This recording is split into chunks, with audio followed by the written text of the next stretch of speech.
Hello everyone, Namaste and welcome to the Profit Curve. In this video, we are going to talk about CAMS IPO. क्या आपको CAMS का IPO subscribe करना चाहिए? Is it a good deal? Is it a bad deal? Let us come together in a video and discuss its pros and cons. ये video start करें उससे पहले guys, angel broking की free demat account opening link description में है. आज ही उस पर क्लिक कीजिए and get registered with the one of the best broking firms in India and अपने आप को एक गिफ्ट दीजिए एक फ्री डीमैट अकाउंट का. As you can see, the CAMS IPO is most likely on 21st September, which is Monday.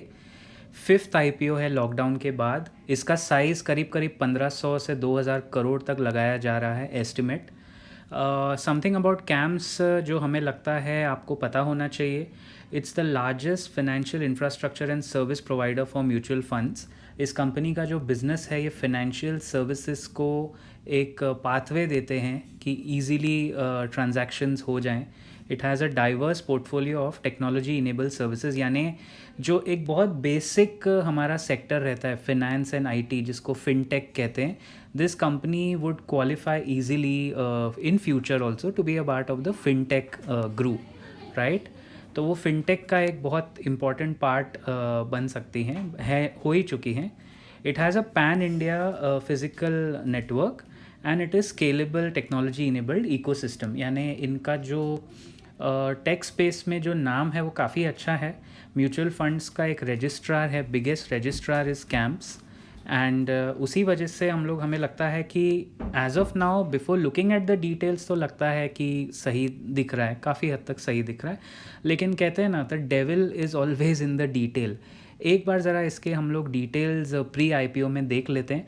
वैसे primary market का सबसे बड़ा रिस्क ये होता है जिसे आईपीओ कहते हैं, initial public offering. Primary market में लिस्टिंग में प्रॉब्लम यह है कि नंबर्स ठीक से ना एक गणित मिलता नहीं है.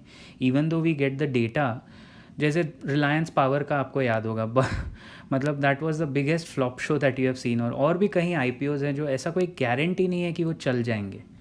इसीलिए जहाँ इन्वेस्टर्स के पैसे का सवाल आता है और जहाँ आपके हार्ड अर्न मनी को इन्वेस्ट करने का सवाल आता है, it's a good thing to check the financials. So देखिए, कैम्स के बैक ऑफिस डिलीवरी सेंटर्स हैं चेन्नई में, कोयम्बटूर में. And look at this major point which all of you should know. CAMS is co-owned by NSE Investments Limited, which is a subsidiary of National Stock Exchange. यानी इस company के को owner ही हैं एक subsidiary of NSE, one of the co-owners. The other co-owner is Warburg Pincus LLC. It's a leading global PE firm, private equity firm. Fairing Capital, again a leading Indian mid-market PE firm. Private equity एक चीज़ ऐसी होती है जो लोग startups में पैसा लगाती हैं, जो कंपनीज, यानी जो लिस्टेड नहीं, स्टार्टअप्स में जो पैसा लगाते हैं, all the startups that are financed, उसमें बहुत सारे प्राइवेट इक्विटी कंपनीज होती हैं. जैसे सॉफ्ट बैंक है, एंड वॉर्नबर्ग पिनकस का है, और बहुत सारे अलग अलग पीई फर्म्स होते हैं.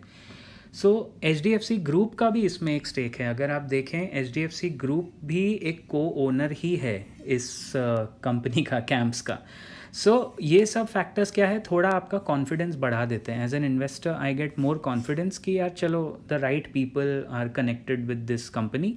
NSE का खुद का को ओनरशिप है तो ऑब्वियसली वो तो चाहेंगे कि ये स्टॉक आगे ही बढ़े.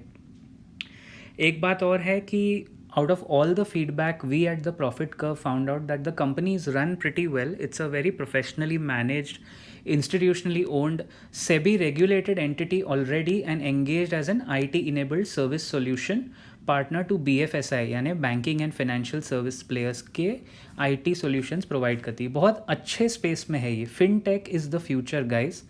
फाइनेंस एंड टेक्नोलॉजी का ये जो कॉम्बिनेशन है फिनटेक, ये इंडिया में अभी और ग्रो करेगा. बिकॉज अभी तक हम लोग सिर्फ we have just scratch the surface in this country. We have to reach the Tier 3, the last mile जिसको बोलते हैं ना, लीस्ट कॉमन डिनोमिनेटर के हाथ में भी हमारे देश में वो पहुंचना है अभी.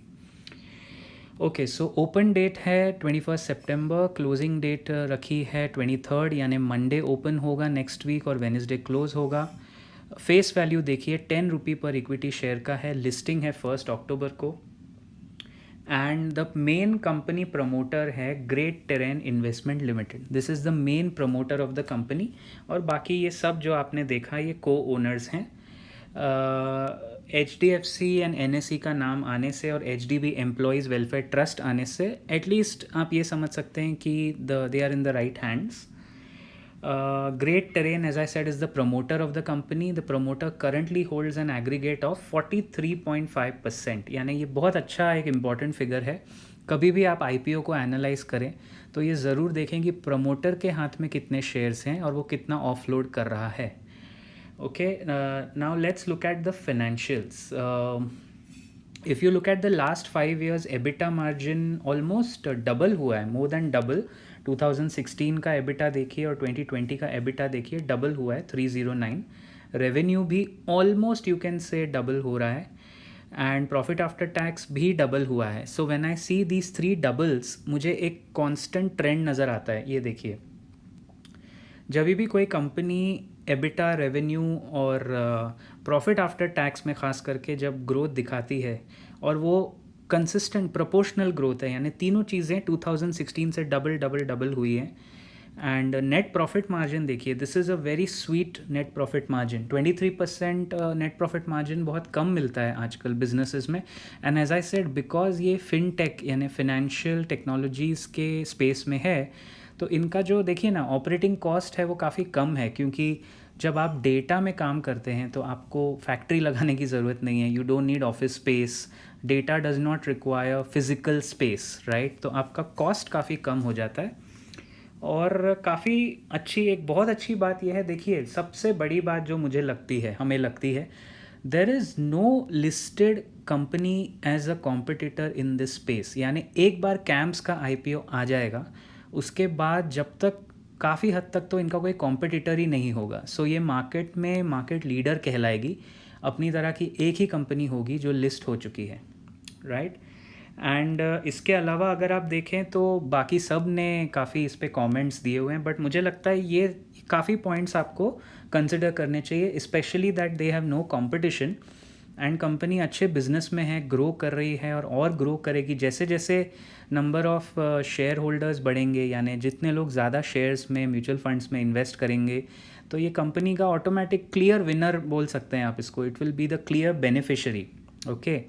तो उस हिसाब से हमें लगता है कि even if you apply for 1 lot, आपको अगर लग भी जाता है, इसका प्राइस बैंड देखिए, करीब करीब 1200 रुपये का इसका प्राइस बैंड लग रहा है, अराउंड 1200। एक ही चीज़ है कि 1200 या 1250 के प्राइस बैंड पे शायद लिस्टिंग होगी, तो वो थोड़ा ऑन द हायर साइड है, बट फिर भी हमें लगता है कि this is something that we can try. इसमें आप ट्राई कर सकते हैं। हमारे साइड से we give it a thumbs up and we think that you should apply for this with the regular disclaimer that this is based purely on our research। and ये जो सारा डेटा है ये आप देखिए, हमने लिया है investorzone.in, एक अच्छी वेबसाइट है, रिलायबल है। हमें लगा कि इनका डेटा भी काफ़ी you know kind of they've gone into the detail before recommending anything, so data भी अच्छा है, रिलायबल है, and we would say that you should think about this IPO। और जैसा मैंने कहा, एंजल ब्रोकिंग में फ्री डीमैट अकाउंट खोलने के लिए लिंक इस वीडियो के डिस्क्रिप्शन में है। इसी वक्त जाइए और अपना फ्री डीमैट अकाउंट खोलिए, ताकि आप अपने आप को IPO के लिए अप्लाई भी कर सकें और आगे भी अपने आप को लॉन्ग टर्म एसेट्स जमा कर सकें। Thank you so much ladies and gentleman, happy investing and keep profiting.